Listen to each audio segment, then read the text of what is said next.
in May. Thank you very much, Nathan. Great job. And now, if O'Shea Pruitt would come for our invocation.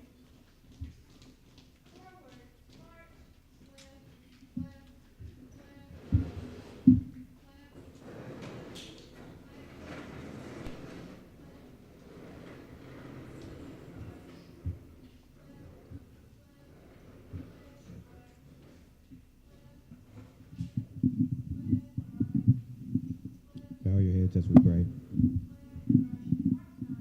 Dear Lord, we thank you for this day and all that you bless us with on a day-to-day basis. We thank you for allowing us to be free and come together and do things like this, Lord. Please let us do things according to your will, Lord, and be a light to the world. We thank you for your forgiveness of our sins when you fail us. In Jesus' name we pray. Amen.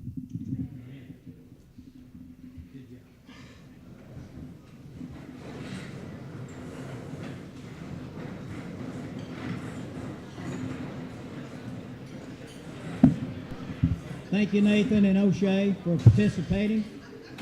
I want to give you a brief update on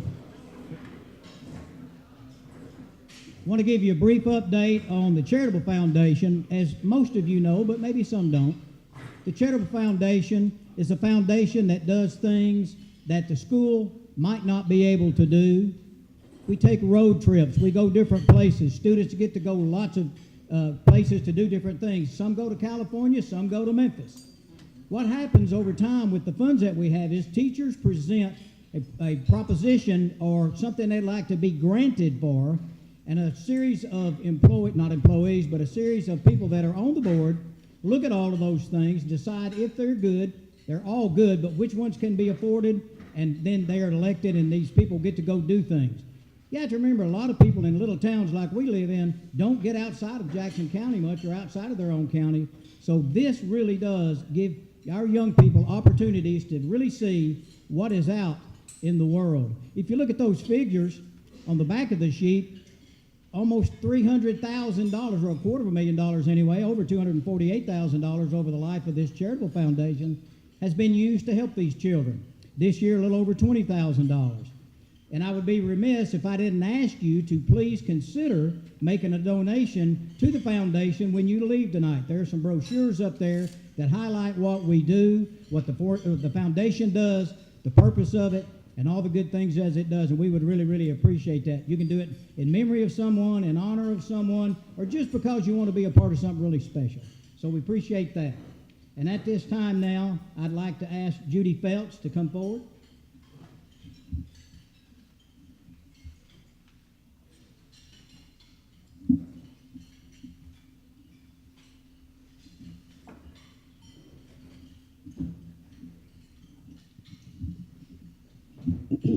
Good afternoon. I am humbled and honored to be asked to present the Excellence in Education Award. This award is not given every year at all, but as you will see, the honoree this year is well deserving of this award. Ever since I came to know this person, I've loved her. Along with many of you, we love the genuineness, the kindness, the professionalism, and the sense of humor this person brings to school and to life. Most of all, we know all these attributes and the gifts possessed come from a sincere love of our Lord, a dedicated prayer life, and living as Christ commanded. For example, I may be the only principal while in the midst of extreme stress, have a staff member step up to me and say, "Let's go to the office to pray." What a difference that made in my day and in my life.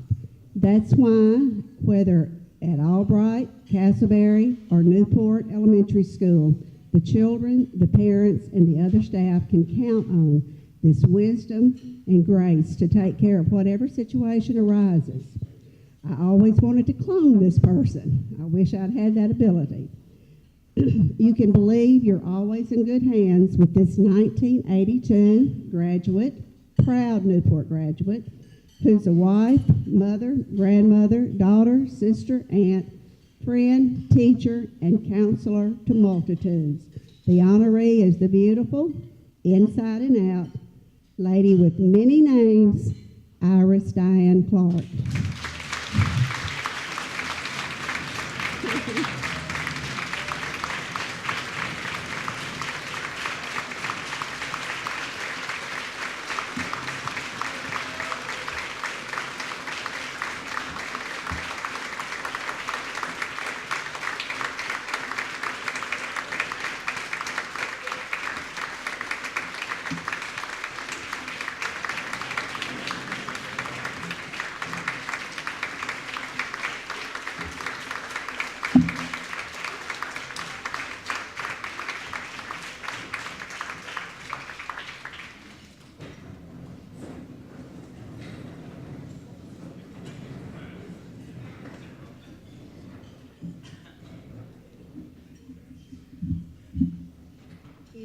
hadn't come, I was going to tell you her other names, but since she's here, I don't have to.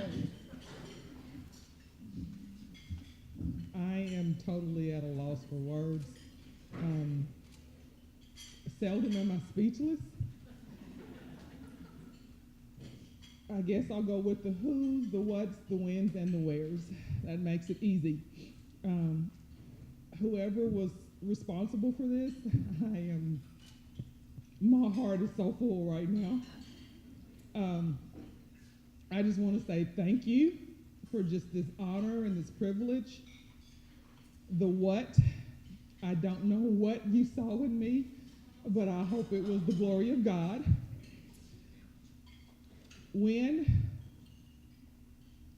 God wants to bless you, he blesses you with awesome people like this who have come here to support me. And the deception from Ronnie K., my husband, Gloria.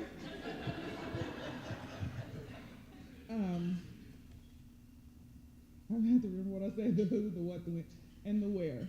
And where I will go from here, I don't know, but I'm sure God will lead me to wherever there is a need. That's where I will go. And I thank all of you for this tremendous honor. And I give all glory to God. And I have had such wonderful role models in my life, those being my mom, my Aunt Grace, all of Albright staff who gave me my start, Castleberry, who gave me my continuing wonderful love. My husband, can't leave him out because he puts up with so much for me. That's the reason I can't believe I'm speechless, because he says I even talk in my sleep at night. I just thank you all for just such a tremendous honor, and bless you all, and I thank God for each and every one of you. Thank you.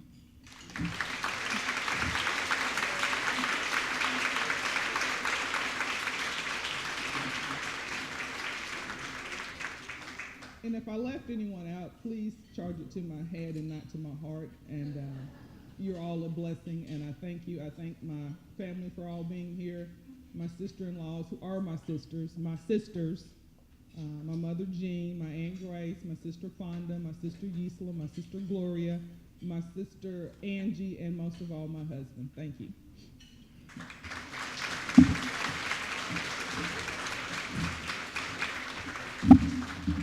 Before we start tonight's presentations, I would like to ask that all of you who have been recipients, would you please stand up so we can recognize you, all prior recipients of the Alumni Hall of Fame. Please stand.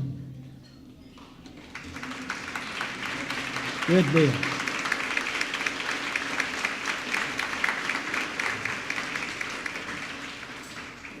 Thank you for that. Now we will start the presentations.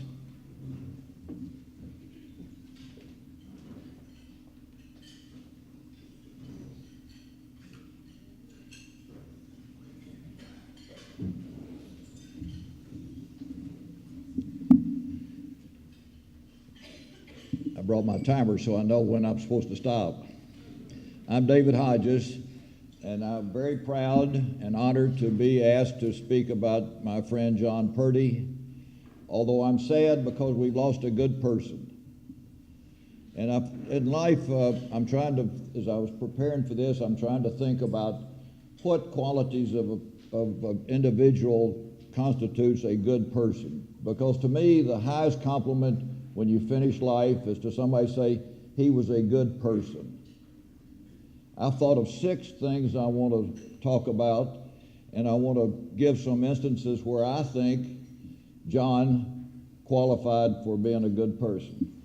First, you love your family. I remember when John bought a ski boat so he could be close to his children, and he enjoyed that, and they were able to have family gatherings on the lake. And also his love for his wife, Rose. Number 2, honor your spouse. I know, and you know, the extent to which John honored his wife, Rose, for all the years that they were together. Number 3, love your community. I don't know of anybody that loved Newport and Jackson County more than John Purdy did, with one exception. There's one person that I think would equal him in the love for this community, and that was my mother. Because my mother was the biggest celebrated Newport more than anybody, but she was tied with John, so I think there's a tie there.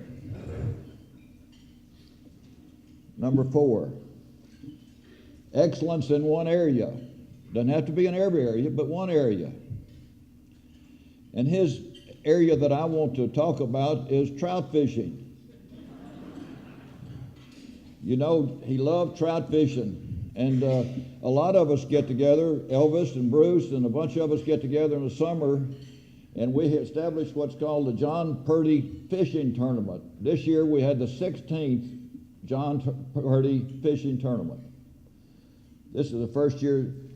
Last year he was not able to come, but this year he was not able to come either. So I want to talk about his excellence in fishing. And so I want to tell you one story about that I think illustrates John's expertise in fishing. For some reason, we hired a guide, John and I did. I always thought John was a guide himself, and he qualified as a trout fishing guide. But we hired the guide, and one of the things we're going to do is we're going to catch fish and then have lunch on the bank, and this guy was going to provide the tools in order to cook the fish. Well, we got up on the White River early and started fishing, and unfortunately we used the lures that this guide had given us. Didn't work out very well. So about 10:30, John said, "Do you mind if we use our lures?" So we started using John's favorite lures, and we started catching fish so that we could have fish cooked on the bank, which we did. So number 5, hard work. I don't think there's anybody that can dispute the work that John did over the years and his business and other organizations, the cemetery here, and a lot of things that I'm not able to mention at this time because of the time. But he's extremely hard worker, and as I was coming in, we were talking about how Purdy's attracted so many people to this community to buy gifts. Number 6, friends. I don't know if anybody had more friends than John Purdy. He knew more people. And think of all of what we've lost by way of history of families and individuals. But he was, to me, an exceptional individual because of all the friends he had. To me, and I've got 35 seconds left, that's what qualifies as a good person. John meets all of those criteria. And if you have your own standards about what a good person would be or should be, think back on John Purdy, and I think if you're reasonable, you'll conclude, as I did, that we've lost a good person. Thank you.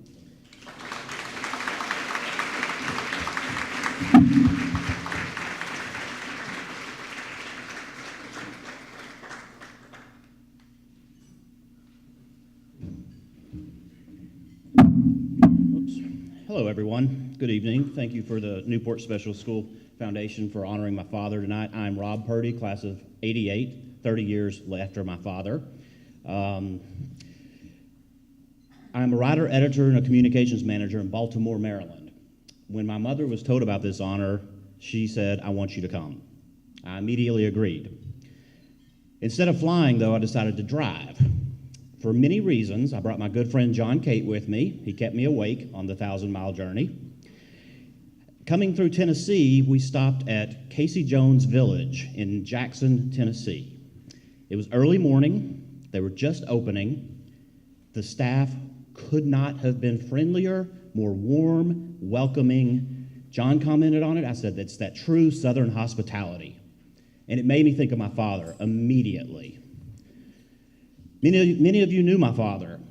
On his worst day, he was still very warm and outgoing, especially to his customers at the flower shop. You could have a customer come in who hadn't been there for decades. He would say, "Oh, Bill, how are you? And how's your husband's, wife's, sister's, daughter's, boyfriend's, cousin's daughter, Carla?" He had an uncanny knack for remembering people and a genuine interest in their lives. The thing I'll remember best about my father was his unparalleled love for his family and his friends, as David commented on. But he also had an unparalleled love for the town of Newport and for Jackson County. Now, several years ago, I attended a wedding in Massachusetts. It was David's son's Matt's wedding. My parents came, and I overheard my father talking to the father of the bride and some other New Englanders, and he listened to them very patiently. And he said, "Oh, it's very lovely here. I love it. But if you really want to see something special, come to Newport, Arkansas." I could talk for hours about what a wonderful person my father was, but I know we have a program to get to, so I'll just say that I miss him very much. I wish he was here tonight so he could warm our hearts with some of his hilarious tall tales. And I'm proud to present this award to my mother, Rosanna. Thank you very much.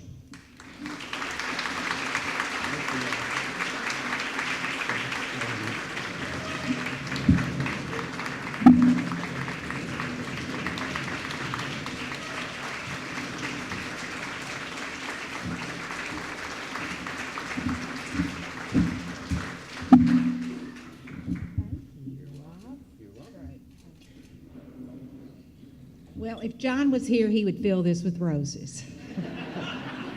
And I know that he is up there looking down, smiling, and would be so thrilled and flattered to be remembered. We miss him, but I think Newport's a better place because of John. So thank you all very much.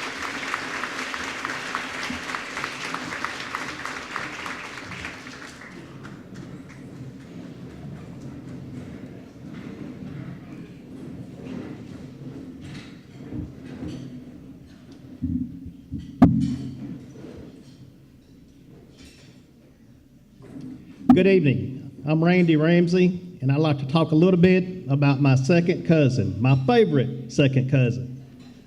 Austin Grimes was born in Memphis, Tennessee in 1928 and graduated from Newport High School in 1946 as class president. He attended college at the University of Arkansas and received his bachelor's degree in 1950. He later went on to graduate from UAMS in 1955. He interned for 1 year at Jackson Memorial Hospital in Miami before joining the Air Force. Dr. Grimes graduated from Flight Surgeon School at Randolph Air Force Base and served 2 years active duty before returning to Jackson Memorial for 3 years as a resident in general and orthopedic surgery. After being recalled to the Air Force for the Bay of Pigs affair, he then returned to Little Rock and later formed the Little Rock Orthopedic Clinic with 2 other doctors, practiced in all the hospitals in Little Rock and North Little Rock for 40 years until retiring at the age of 70. After retirement, Austin started taking art classes and led tours at the Arkansas Art Center for 6 years. He began painting oils, and this work has been included in calendars for the Arkansas Governor's Mansion Association and CARTI, where he and his youngest daughter have been patients. That's not too bad for someone who is colorblind. He was one of the 17 original artists that helped start the Delta Art Show here in Newport and is one of 8 that has attended every year. He is married to Ann Bellama Grimes of Little Rock and has 2 daughters, Marty DeBerry and Meredith McLeod, and 2 stepsons, Patrick and Adam Wells. Quick story on Austin from his athletic prowess at Newport High School. He was the high school quarterback, and they were going to put a new play in practice, Coach, you might want to pay attention to this, called Hideout Rainey. Jim Rainey and another receiver would run off the field. Rainey was to lay down in front of the bench, and one more player run back on the field. So they were in practice one day doing this, and Austin broke the huddle. They got to the line of scrimmage, dropped back to pass. There's no Jim Rainey. He's not on the sidelines. Well, at this time, the practice field was not very well manicured, and the grass was about 3 to 4 feet tall. Well, bear in mind, this is Hideout Rainey. Rady had taken his helmet off and was crouched over in the grass out of bounds to hide from the other team. So Austin drops back to pass. He's not there. And they blow the whistle. As soon as they blow the whistle, Randy pops up out of the grass. And that, as they say, is the rest of the story. Did they ever run that play, Austin, in the real game? We finally gave up? Okay, all right. Well, ladies and gentlemen, it's with great pleasure that I welcome to the Hall of Fame class of 2017, Dr. Austin Steno Grimes.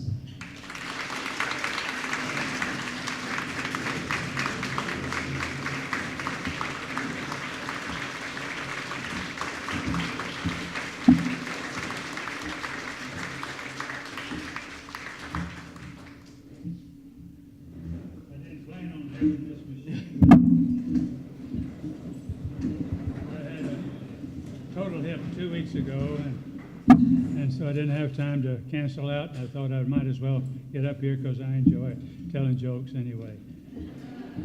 Looking out here at this golf course, which is in such beautiful shape. I played out here when I first started playing golf at 11 years of age, and the people who were left in World War II were the grandfathers and the youngsters like me.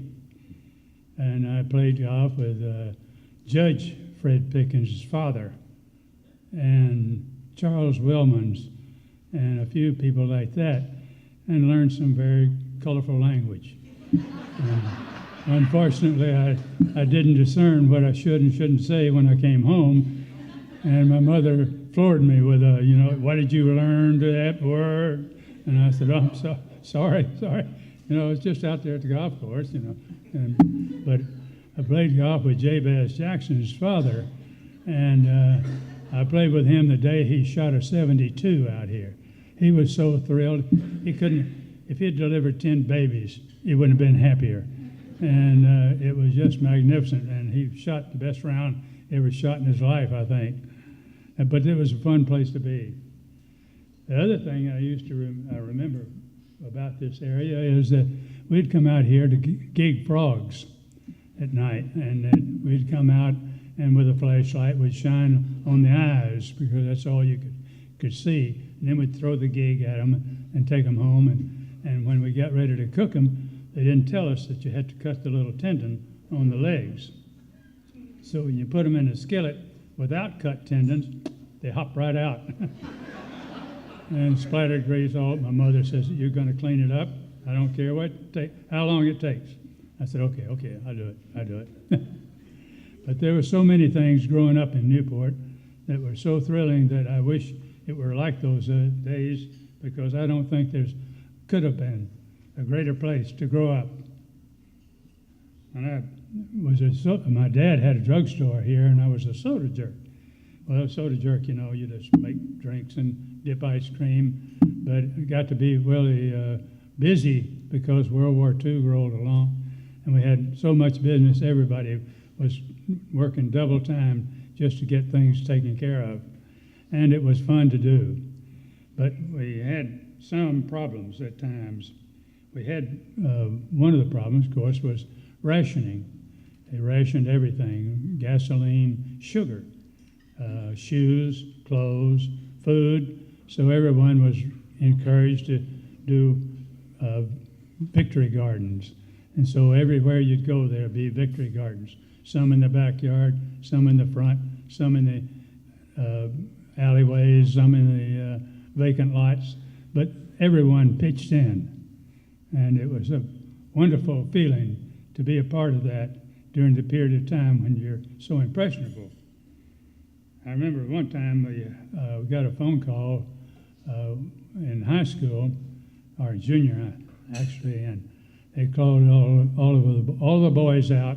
We're going to go over and put sandbags around the substation out south of Newport on Highway 67 because it was about to flood and we'd be without power in the whole city. So we all went out there and filled up sandbags and built it all around the substation, and we thought we really had done a good job at it. 2 o'clock in the morning, and the guy says, I've got a little treat for you boys. And he brought out some bourbon and gave a little shot or two of bourbon to each of the boys. He says, now, the only thing I ask you is do not tell your parents. And we didn't, and I haven't yet. So we had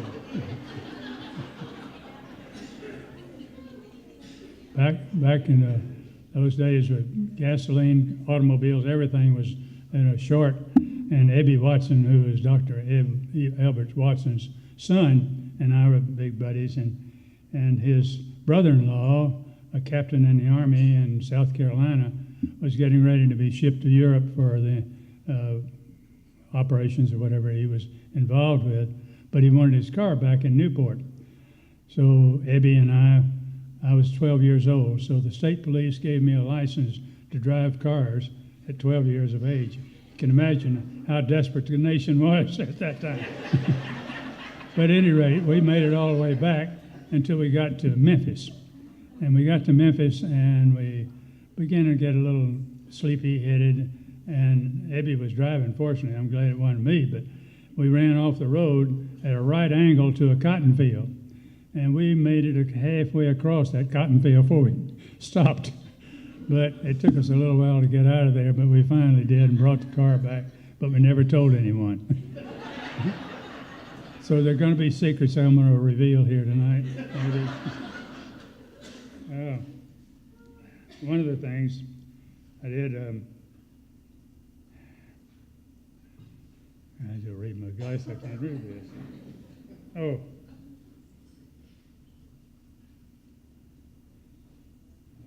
Ford Trimeter, 5 years old, private kind of, yeah. I don't remember what I was talking about.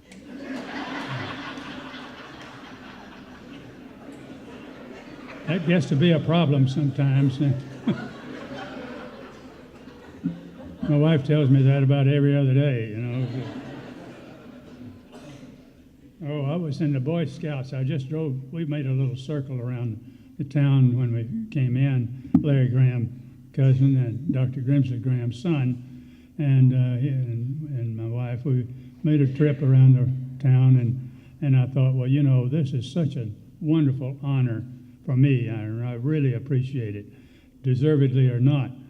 And we kind of eased by Oak Grove Cemetery, and I heard a few groans out there, you know. Grimes, my God, what is he doing in there? And we got back up here, and I saw a Brush Long Jewelry Store.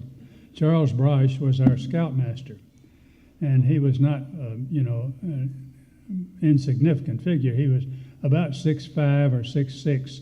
He used to play semi-pro basketball in Cleveland or Cincinnati or one of those Yankee states, and he came down here and was humble as anyone else could be. Never saw a Yankee that humble in my life. But at any rate, we had a wonderful time growing up as Boy Scouts, because I think it's a wonderful organization. I got to be an Eagle Scout and junior assistant scoutmaster and all sorts of things, except I taught life saving one time.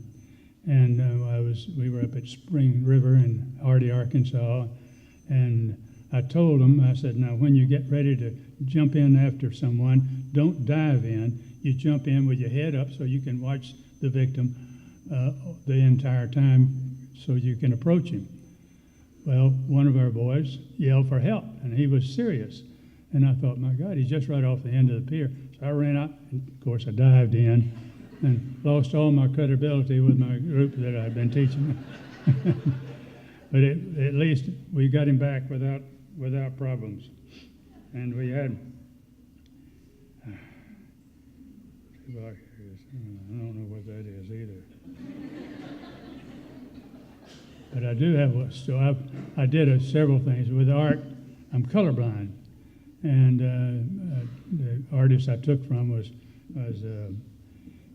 very, very proficient in his art. But he said, just paint what you see. And I said, okay, I did. And my wife says, you know, those 3 buffalo you painted out in Wyoming are all green. I said, well, they ate a lot of grass, you know. So we got that part done.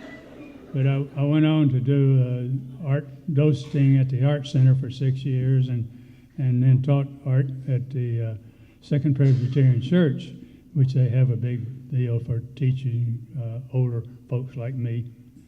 And I got up to talk to the group, and they said, "Well,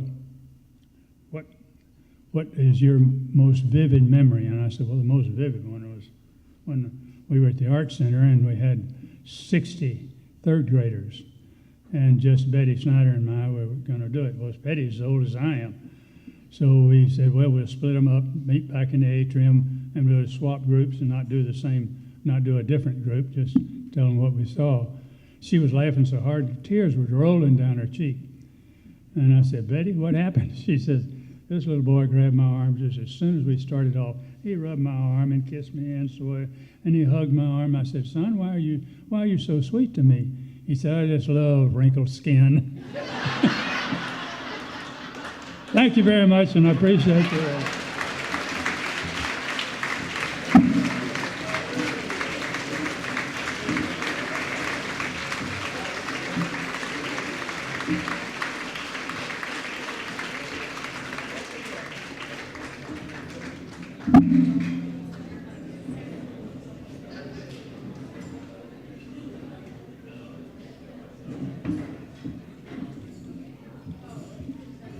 That's a hard act to follow. Good evening. My name is Willa Black Sanders, and I feel privileged to introduce to you the next inductee to the Newport Hall of Fame, Joseph Wayne Black, a.k.a. Joe, a.k.a. Bobo, a Bo to close friends and relatives. Joe is a graduate of Newport High School, and I might add, a fairly respected contributor to the Greyhound football team.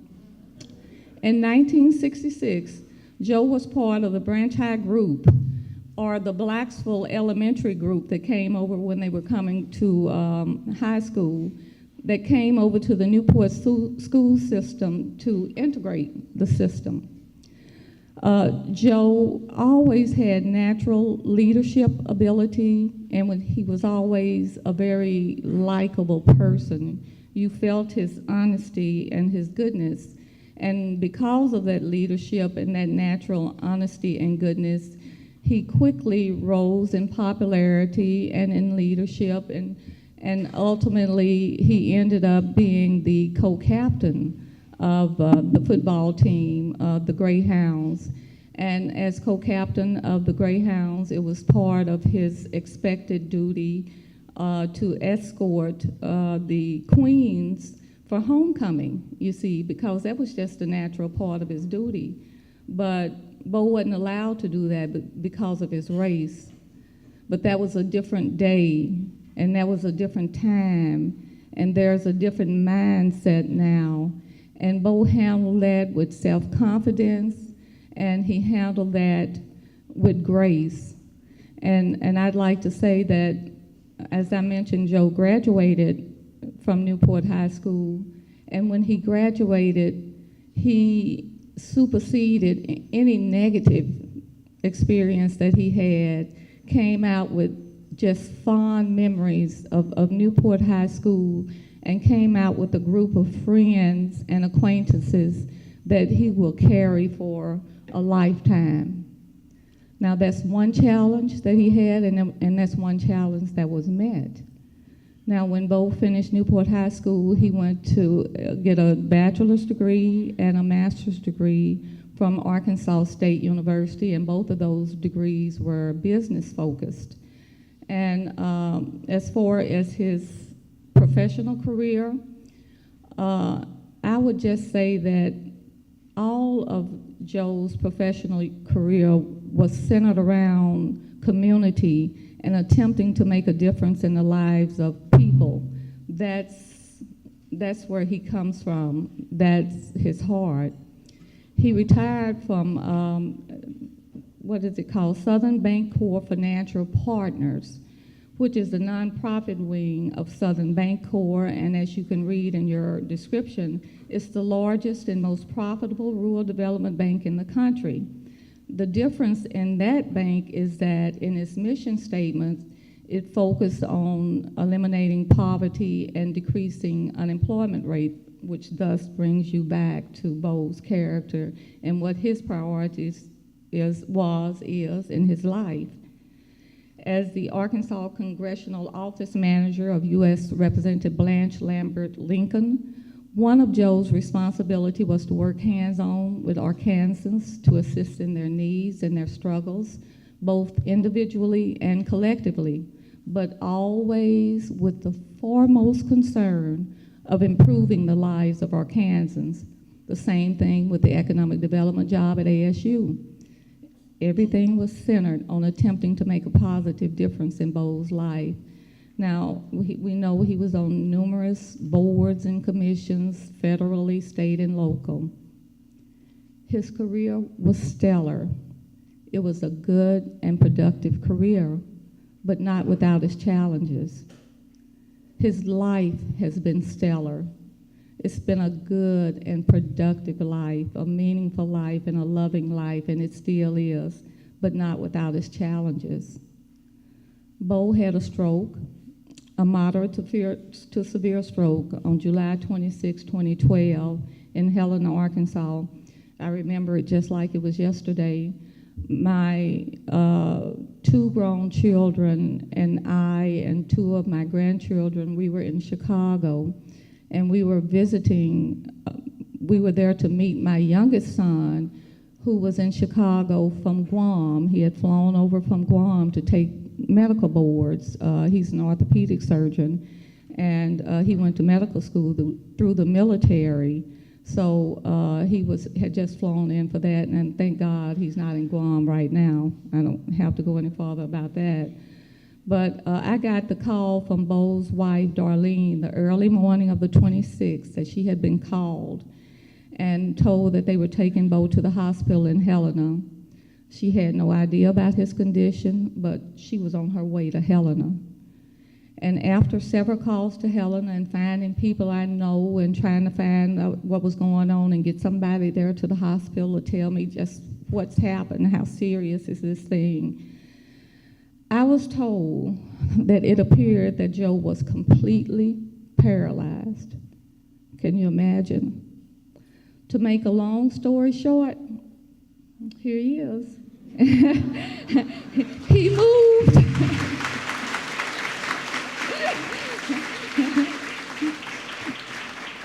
There was more work in this life for Bo to do.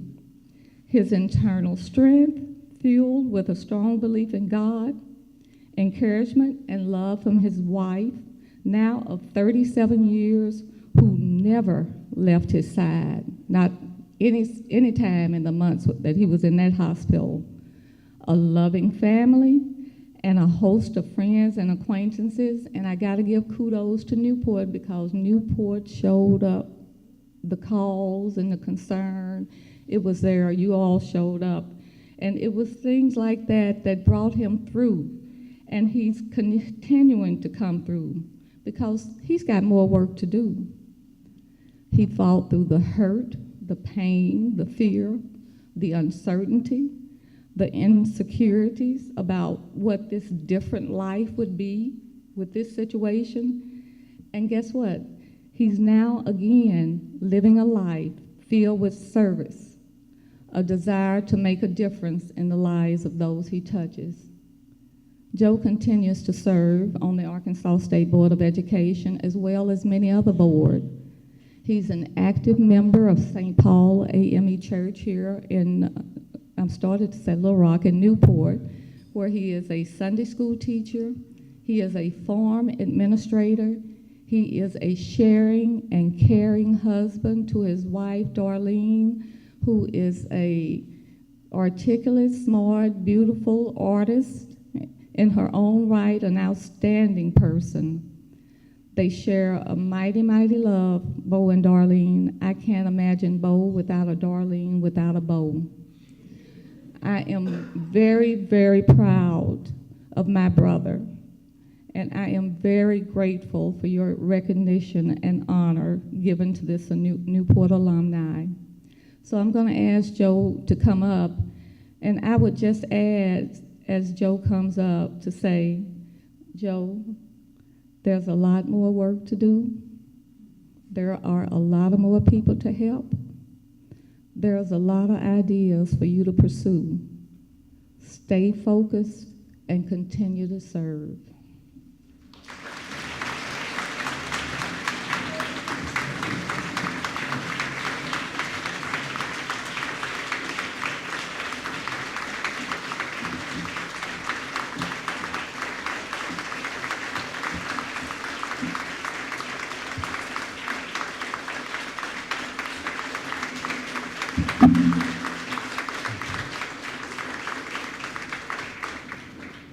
I tell you what, y'all look different from this angle here. Just a brief reminder, Willa was the first black graduate of Newport High School.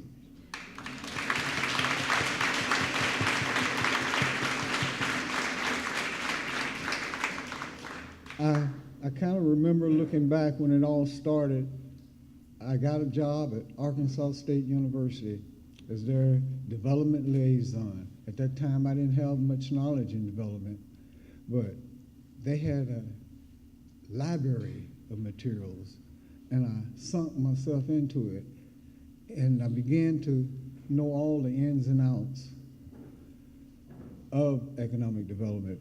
From that, I caught a job with Blanche Lambert Lincoln, and what an interesting job that was. But that gave me more outreach in the region, and I went from knowing people in a county to knowing people across the state.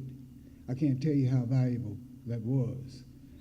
It probably led me to the next job, which is Southern Development Bank Corporation.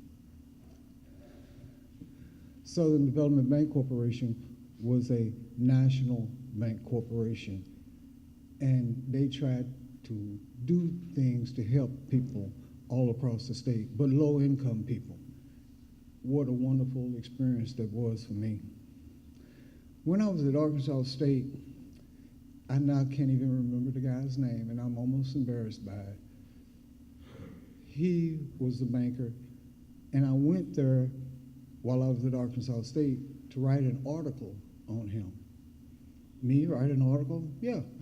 So I went and I wrote the article, and sure enough, it was published, and the president of that bank noticed that article. I said it now to say I got my job at Southern Development Bank Corporation from that bank president who read an article I wrote about him, and he pitched in. From there, I expanded and expanded till I was on Southern's development, their nonprofit end, and I was doing nonprofit lending and development activities within a community. And we were really doing outstanding work. I got appointed to the State Board of Economic Development. And I truly loved that position, and I got to do things that I wanted to do that was helpful to the state. Another example, when I was with Southern, we get part of our grant money from the Walton Foundation, and hence we had to communicate with them quite frequently. And I was our communication liaison with them. When they came to Helena for their site visit, I had it planned, this and that, and we all kicked in to make it a good deal. He called the governor's office. This was years later. He called the governor's office and says, I want Joe Black on the Department of Education's board. He can make a difference there. I thought I was in a good place already, and I didn't want to move. You can't be on two state boards. You have to let one go. And I said, I'm okay. Then he called me directly. When Walton's called, you pick up the phone quick. That's just a fact. You pick up the phone quick.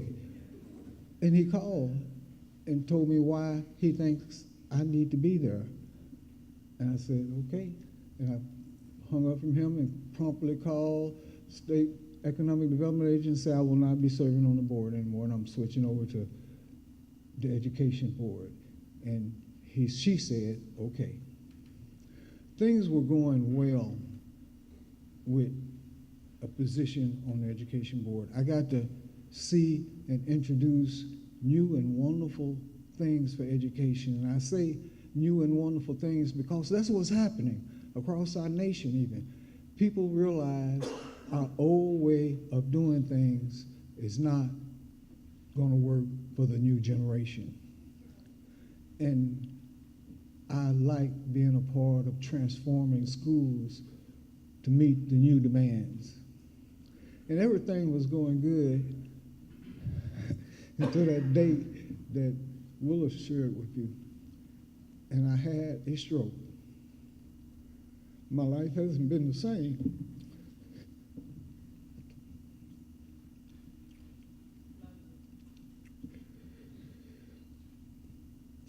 But I believe this is the test. I may not ever get it all back, and that's okay. I'll do what I can do.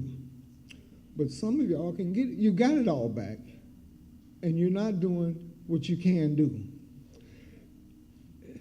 At this point, economic development is a journey for everybody in this room.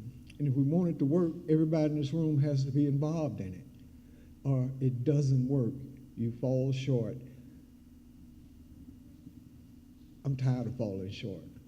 And I hope that together we can do something that makes a difference. Thank y'all very much.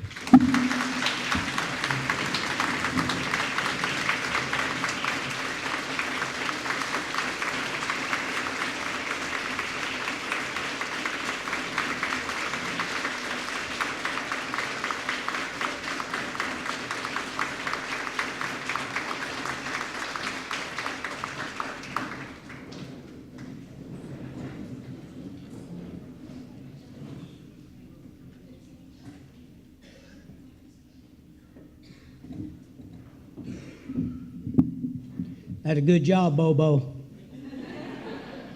I wondered if everybody would remember that. I have the sweetest honor tonight to be allowed to introduce a sweet little friend of mine who has been such a dear friend to all of us in Newport.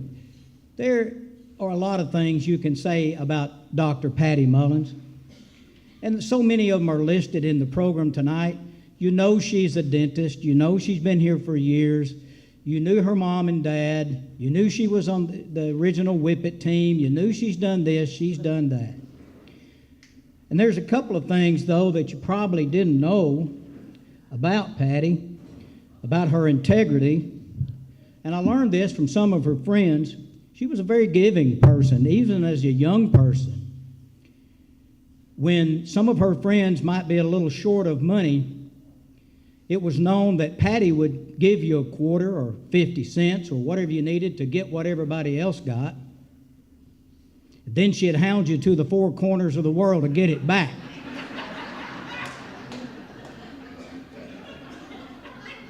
Another good friend of hers related a story to me that she and some of her friends decided back early on that they needed a little bit more physical education, needed to work out, need to be more active.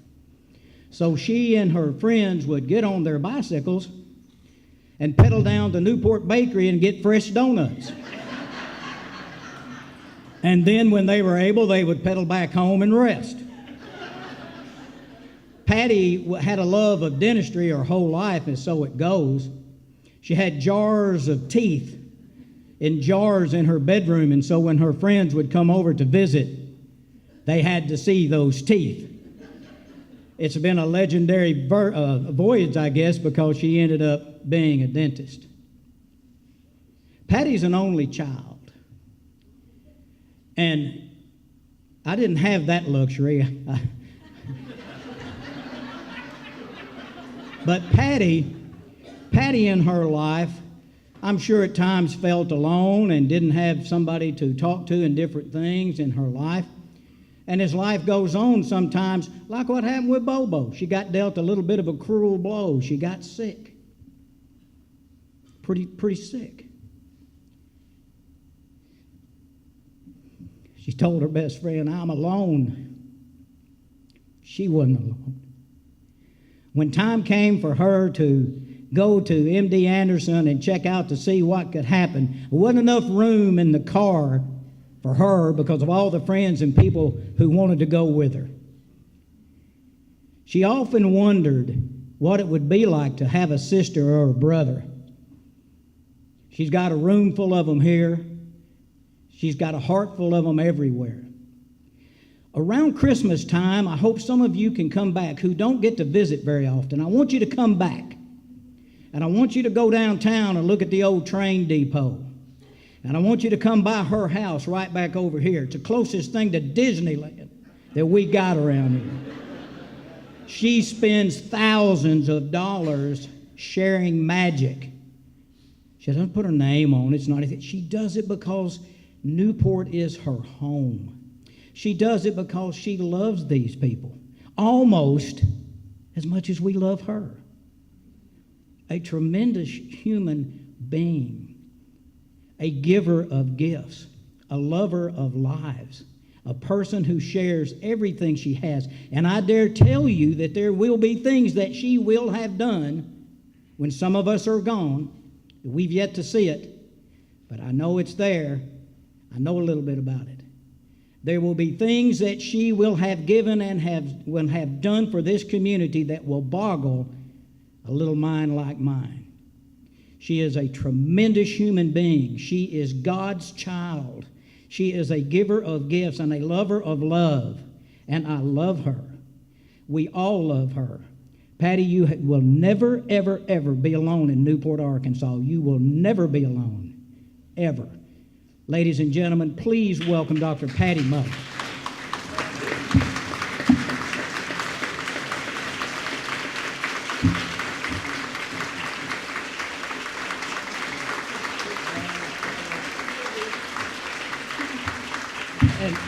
And one other thing she often wondered this, because all of you who went through school here under John Mullins, she often wondered, I wonder if my daddy would like what I'm doing, and I wonder if my daddy would be proud. Is there any doubt?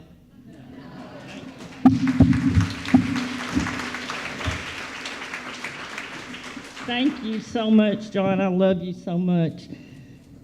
When I received notification that I would be honored this evening, the first thought that entered my mind was, why me?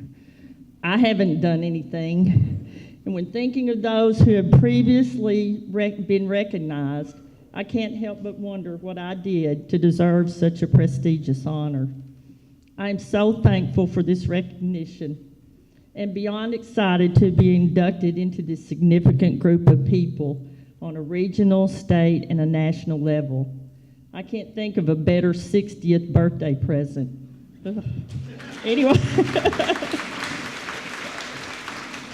the process of composing my remarks has caused me to think somewhat about my life, the lives of those who I have and do love, and the community that has provided me such wonderful existence. I stand before you all as a product of many people, places, and experiences. We know that in life, our people encourage us, our places support us, and our experiences mold us.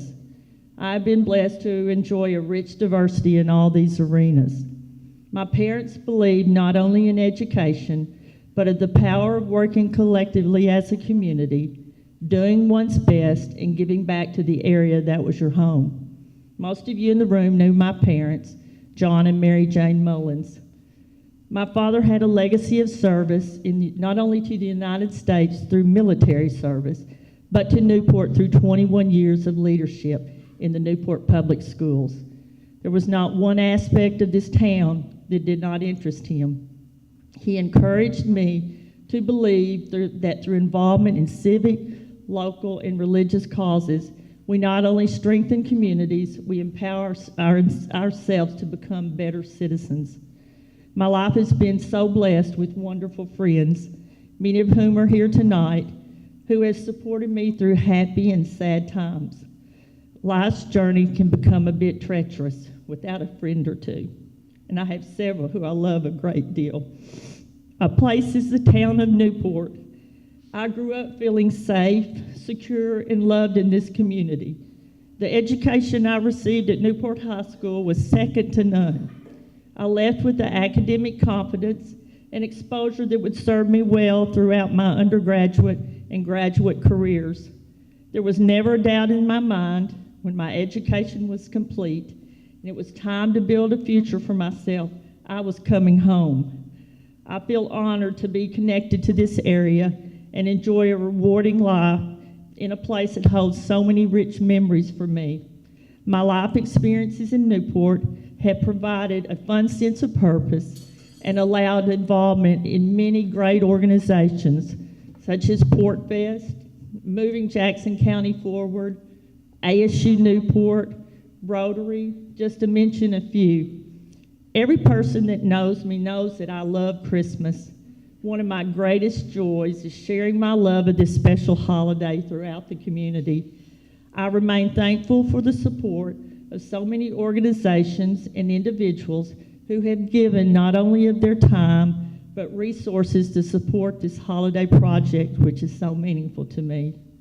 There's a quote that I truly love, attributed to Abraham Lincoln, that reads, "I like to see a citizen proud of the place where they live. I like to see a citizen live so that their place will be proud of them." Newport has provided me a strong and abiding sense of community, a sense in doing my utmost to encourage and continually strive for accomplishment, not just for the community, but for myself. I've always been very proud of Newport, and tonight, with this honor, I now realize Newport is proud of me. This touches me beyond all words. I challenge all here tonight to take a very long look at their lives and their home communities, to understand that we all possess an obligation to do our best to not only encourage involvement in the places we live, but to ensure they are viewed in the most favorable possible light. Every day there remain challenges which must be faced and opportunities which must be realized. I believe it's up to us to address those challenges and make better solutions, as well as take advantages of the opportunities at our disposal to leave a legacy of support for the next generation. Please know how humbled I am to be included into the Newport High School Alumni Hall of Fame. This honor is shared with the people who have crossed my path, those who are traveling with me, and those who I've yet to meet. I intend to place tonight's memories into a very special place in my heart for the very best. Again, thank you so much, and God bless.